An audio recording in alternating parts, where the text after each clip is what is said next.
Most people over 60 are doing the wrong exercise entirely, not because they're lazy, but because nobody told them which one actually matters most. They're walking on treadmills, doing light stretches, maybe riding a stationary bike, and wondering why their body still feels like it's slowly losing ground. But here's what researchers keep finding, and what very few fitness programs actually say out loud.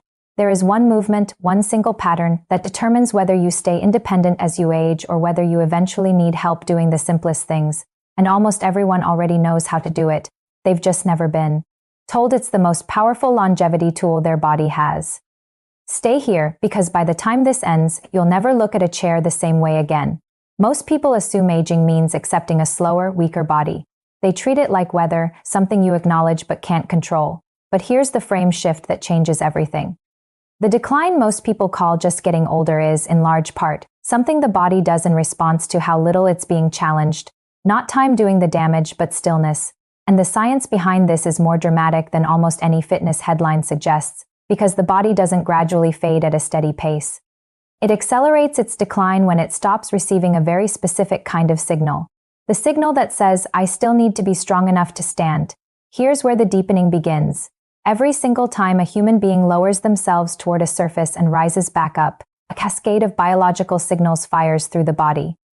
Muscles activate, balance systems engage, the spine loads and decompresses, and the nervous system practices one of the most complex coordination tasks it performs all day. That movement, that simple act of sitting down and standing back up, is called the sit-to-stand, and it is, by a wide margin, the most functionally important movement pattern for anyone over 60. But here's what most people don't realize. It's not just an exercise. It's a direct test of how long you'll remain physically independent. Researchers have used it to predict fall risk, hospitalization risk, and in some studies, even mortality risk over the following decade. One movement quietly carrying the weight of the entire aging question. But the real twist is where this story gets uncomfortable.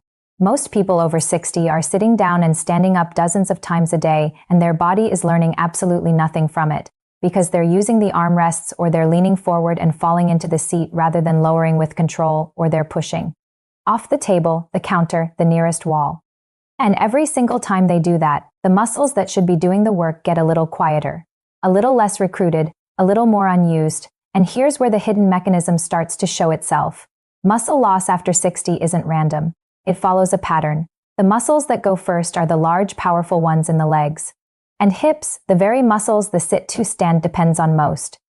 Scientists call this age-related muscle loss sarcopenia, but here's the part that matters more than the name. It's not inevitable in the way most people assume. It's largely driven by disuse, by the simple failure to give those muscles a reason to stay. And the sit-to-stand, done deliberately, without assistance, with control on the way down, is one of the most direct ways to tell those muscles the signal they need to hear. You are still required here. But wait, because here's where it gets more interesting. The sit-to-stand doesn't just rebuild leg strength. It trains something far more valuable and far more overlooked: eccentric muscle control.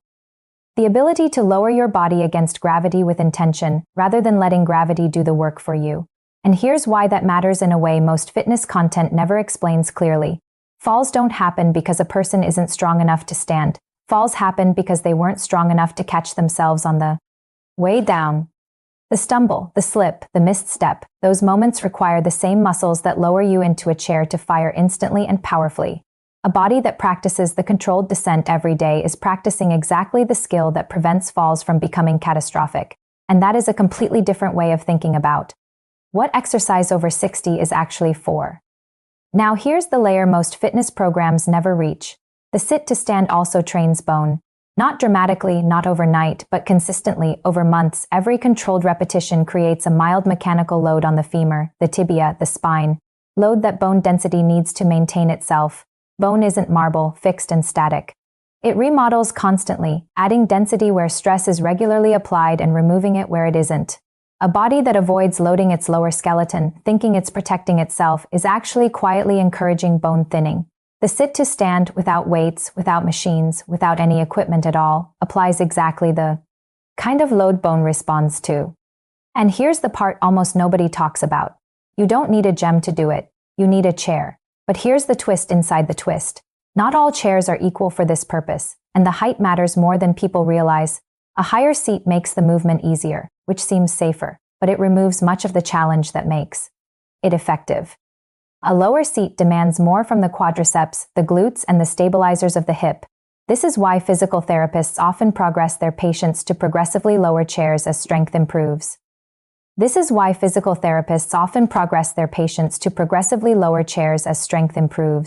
Same exercise, same location, completely different training stimulus depending on the surface height.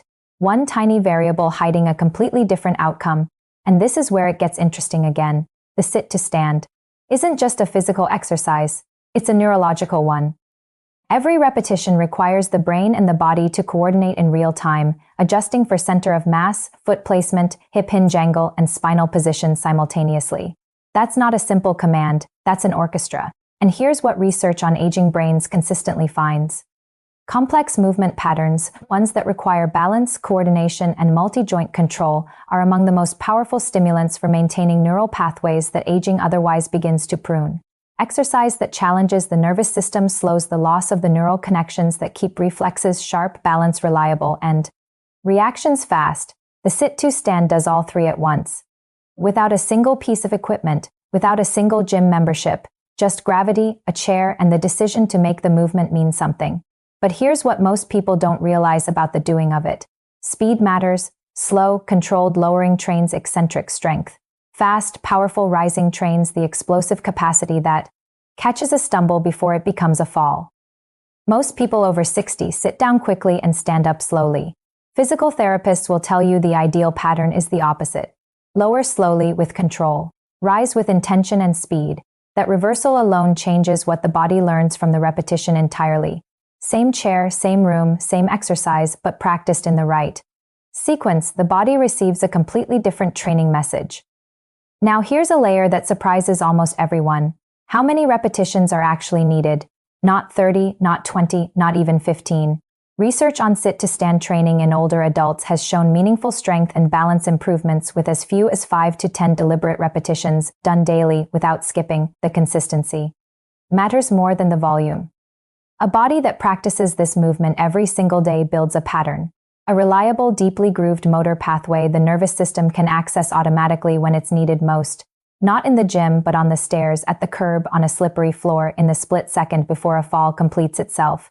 That's where the training pays off. Not in a fitness metric, but in a moment that never becomes a crisis. But here's the twist most motivational fitness content skips past entirely. This exercise has a hidden emotional component that research has started to document: self-efficacy, the belief in one's own physical capability. And here's why that matters more than it sounds. Older adults who feel physically capable are more likely to stay active, more likely to take walks, climb stairs, play with grandchildren, maintain social connections, more likely to remain in the full current of their own life rather than slowly retreating from it. The sit-to-stand, practiced consistently until it feels powerful rather than difficult, quietly rebuilds that belief. Not through affirmations, through actual earned physical confidence, the kind that comes from a body that can do something it struggled with before. And this is where the logical framework starts connecting into something bigger. The sit-to-stand isn't a replacement for all other exercise. Walking still matters for cardiovascular health. Stretching still matters for joint range and flexibility. But here's where the hierarchy becomes clear. Of all the movements a person over 60 can practice, the sit-to-stand has the highest direct transfer to daily independent function. Every staircase requires it. Every car entry requires it. Every bathroom visit requires it. Every time someone bends down and straightens back up there. Using the same chain of muscles this exercise trains. The gym version of fitness measures how much you can lift. The real-life version measures whether you can still live fully on your own terms at 75, 80, and beyond. And those are not the same measurement. Now here's where the science gets even more layered. The sit-to-stand has been studied as a clinical screening tool, not just a fitness exercise. One version, the 5-time sit-to-stand test, measures how quickly a person can complete 5 repetitions without using their arms. The time it takes is directly linked to fall risk, frailty classification, and predicted hospitalization rates in large population studies. But here's the point worth sitting with: a tool used to measure decline can also be used to reverse it. The same test doctors use to assess vulnerability is also a training protocol that builds exactly the capacity being measured, which means practicing it isn't just exercising.